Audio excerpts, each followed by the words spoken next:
విశ్వాసమును బట్టి జాగ్రత్త వినాలి. విశ్వాసమును బట్టి నోవాహు అది వరకు ఆ వెనక మున్నడు ఎన్నది చూడని సంగతులను చూచి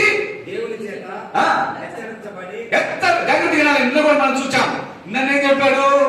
ఆశీర్వాదాలు వాగ్దానాల కోసం సంతోషపడతాము కానీ హెచ్చరికలు మనం ఎవరు కూడా ఇష్టపడము అని రాసి మనం విన్నాం. అయితే హెచ్చరికలు ఎప్పుడైతే జారీ అవుతాయో అక్కడ మన విశ్వాసం అధికమవుతుంది. చెప్పకూడదా? మళ్ళీ ఆశీర్వాదము దీవెన అవన్నీ కూడా చెప్పాను దేవుడు ఇచ్చే. కానీ ఈ హెచ్చరికలు అనేవి నీ జీవితాన్ని పరిమళ వాసనగా మారుస్తాయి. హెచ్చరికలు అనేవి జీవితాన్ని సుగంధ తైలంతో నింపినటువంటిదిగా దేవుడికి ఇష్టమైన బిడ్డగా మార్చుతాయి. చెప్పకూడదా? హల్లెలూయా. నేను నిజంగా చెప్పిన బలిపీఠం వచ్చేది. దేవుడు అనేక పర్యాయాలు నన్ను హెచ్చరిక చేశాడు. నేను ఎక్కడ కూర్చున్నప్పుడు ఒకవేళ నా మనసు అలా మూయినట్టు వెంటనే చాలా పొరపాటు చేస్తున్నాం, వెంటనే నా మైండ్ని మళ్ళా కంట్రోల్ తీసుకుని వస్తుంది. ఎందుకంటే పరిస్థితులు అనుకూలంగా లేనప్పుడు మనసు ఏమైపోతుంది? రూట్ మార్గం చేయిస్తుంది. హల్లెలూయా. అలాంటప్పుడు దేవుడు హెచ్చరిక చేస్తాడు. బీకే అని అన్నప్పుడు అంటే నిజంగా చెప్తున్నాను, 41 రోజులు ఉపవాసం ఉండగలిగానంటే ఇది నా శక్తి కాదు, దేవుడు నాకు ఇచ్చిన మాట. ఈరోజు నేను తిరిగి కరెక్ట్గా చెప్తున్నాను, అబద్ధం చెప్తున్నాను. మధ్యాహ్నప్పుడు 250 గ్రాముల ఆహారాన్ని మాత్రమే నేను తీసుకున్నాను. నా వెయిట్ ఎంత తెలుసా? 85 కేజీలు ఉండేవాడిని. ఇప్పుడు దరిదాపు 79 కేజీలకు వచ్చింది. వెయిట్ తగ్గిందని కాదు, నా ఆత్మ పవర్లో పెరిగింది. చెప్పకూడదా? హల్లెలూయా. నాకు ఒక నిరీక్షణ వచ్చింది, ఒక ధైర్యం వచ్చింది, ఒక బలం వచ్చింది. పరిశుద్ధాత్మ శక్తితో నింపడానికి దేవుడు నాకు అనేక మార్గాలతో తెలిసాడు. దేవుడి స్తోత్రం కలుగును గాక. హల్లెలూయా. నేను ఎక్కడ చోలిపోలా, ఎందుకంటే లోపల పేగులు చెక్ చేశాను, మనసులో ఆత్మలో అన్నింటినీ చెక్ చేశాను. ఎవ్రీ పార్ట్స్ ప్రాపర్ గా ఉంచాడు. చెప్పకూడదా? హల్లెలూయా. నేను కిడ్నీలు ఎక్కడ పాడైపోతాయి అనుకున్నాను, కాళ్ళు వాసినాయి. ఏంటిది? సడన్ గానే చెక్ చేసి డౌట్ వచ్చి దేవుడు అన్నాడు, నువ్వు చెక్ చేసుకోపలేదు అన్నాడు. కానీ ప్రభు నన్ను మనిషిని కదా తోమలాగా, నేను కూడా కొంచెం అనుమానం మనిషిని అని చెప్పి చెక్ చేస్తే పక్కా ఉన్నాయి. చెప్పకూడదా? హల్లెలూయా. అయితే కొలెస్ట్రాల్ పెరిగిపోయిందేమో అని చెప్పి కొలెస్ట్రాల్ చెక్, ఎందుకంటే నీరసం వచ్చేసింది, కళ్ళు తిరుగుతున్నాయి.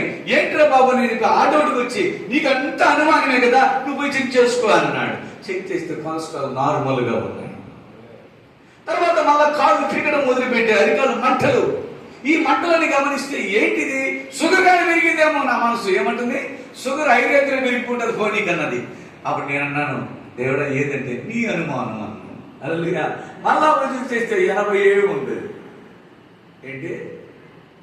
బీపీ నార్మల్ గా ఉంది, షుగర్ నార్మల్ గా ఉంది, కొలెస్ట్రాల్ అనేది నాకు ఉండేది అది నార్మల్ అయింది. ఆ తర్వాత కిడ్నీలు ప్రాబ్లం ఉందేమని అది అనుమానం వస్తే అది చూస్తే అన్ని పక్కా పెట్టాడు. చప్పట్లో కొడదా? హల్లెలూయా. ప్రభువా, నీ మాటను బట్టి నేను నడవడానికి శక్తినిచ్చాను. నేను బలహీనుడినే, నీవు మాత్రమో బలవంతుడవయ్యా. నీ బలము నాకు కావాలని ఆశపడ్డా, ఆ బలమును అందుకోవడానికి నేను సిద్ధపడుతున్నా. చెప్పకూడదా? హల్లెలూయా. నోవాహులో విశ్వాసవీరుడిగా కనబడడానికి ఈబ్రీ పత్రిక 11:7 ఉన్నది. ఏమాటమ్మా? దేవుని చేత హెచ్చరింపబడి భయభక్తులు. ముందు వచ్చింది, ఫస్ట్ వచ్చింది, నెంబర్ 1 వచ్చింది. నెంబర్ 1 ఏమొచ్చింది? నెంబర్ 1 ఏమొచ్చింది? భయభక్తులని వచ్చింది. అంటే నెంబర్ 1 నోవాహులో ఏముంది? దేవుడు అంటే భయం ఉంది, దేవుడు అంటే భక్తి ఉంది. మనం చాలా మంది గమనిస్తాం, దేవుడు అంటే భయమే, ఎప్పుడు కూడా ప్రార్థనలో కూర్చో, భక్తి చేయరు, అలాంటి ఉన్నారు. కానీ దీనిలో మంచి క్వాలిటీస్ ఉన్నాయి. రెండవ క్వాలిటీస్ ఏంటంటే విశ్వాస వీరుడు. విశ్వాసము లేకుండా అసాధ్యమా? ఆయన ఉన్నాడని తన వెతుకు వారికి దయచేయవాడని నమ్మాలి కదా. విశ్వాసమును బట్టి అది వరకు చూడని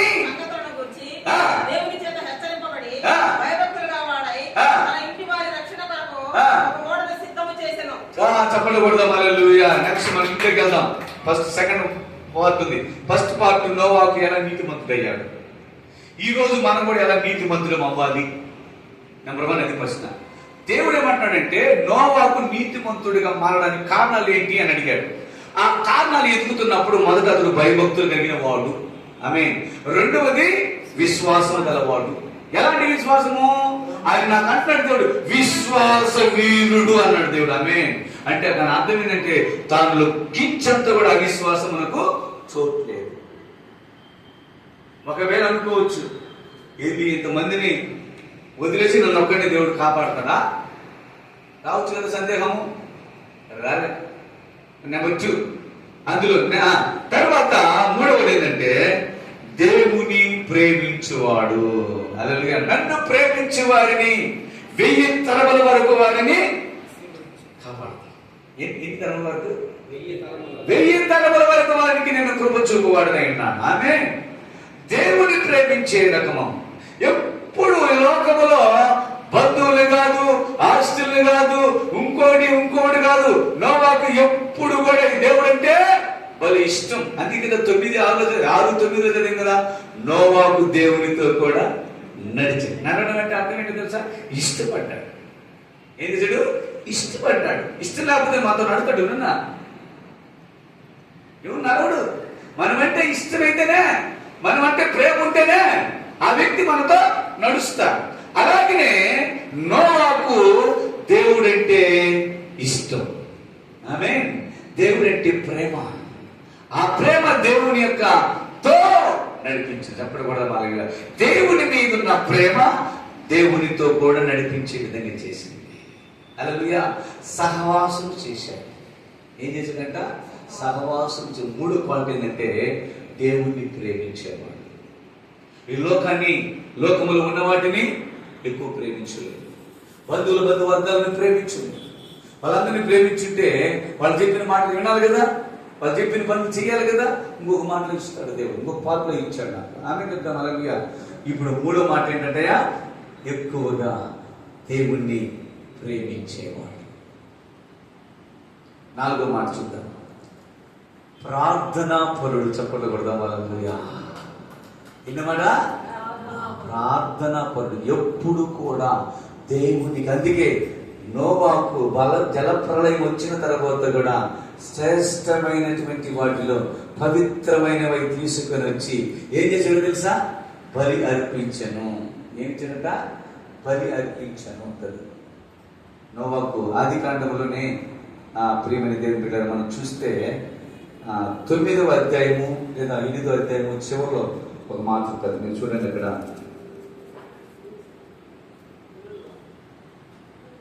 8 చూడండి. 8వ అధ్యాయము 20వ వచనం చూడండి.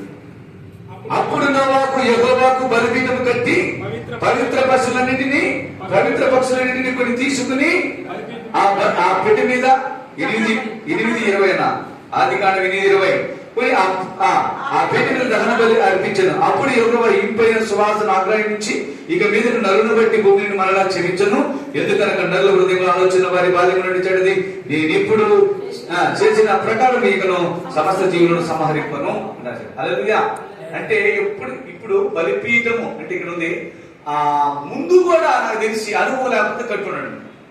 ప్రార్థన అనుభవం ఉన్నవాడు ఎక్కడ చేస్తాడండి. ప్రార్థన చేసే వ్యక్తి ఎక్కడ చేయమన్నా చేస్తాడు. ఏ ప్రార్థనలో చేస్తాడు. ఎక్కడికి వెళ్ళినా తన గుణం ఏంటి? ప్రార్థించేది.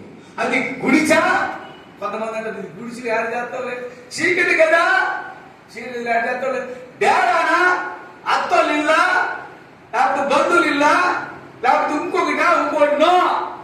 ప్రార్థన చేసేవాడి టైము, ప్రార్థన చేసేవాడి విధానము అది ఎక్కడ చూడడు, అక్కడ కూర్చునేంతే.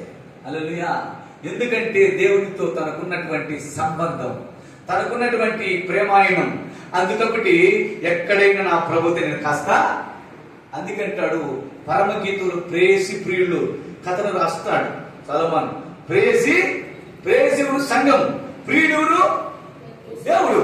అంటే ప్రియుడా అన్నటువంటి వర్ణంలోనికి తీసుకొస్తూ మన బాంధవ్యం కూడా దేవునితో ఉన్న సంబంధాలు ఎలాంటివంటే 1 కుమారుల సంబంధం, అలాగే కుమార్తెల సంబంధం, 2 స్నేహితుల సంబంధం, 3 ప్రియుల సంబంధం. అంటే స్నేహితులు ఎలా కలుస్తారో, ఎలా మాట్లాడుకుంటారో అలాంటి సంబంధం దేవుడు మనకి ఇచ్చాడు.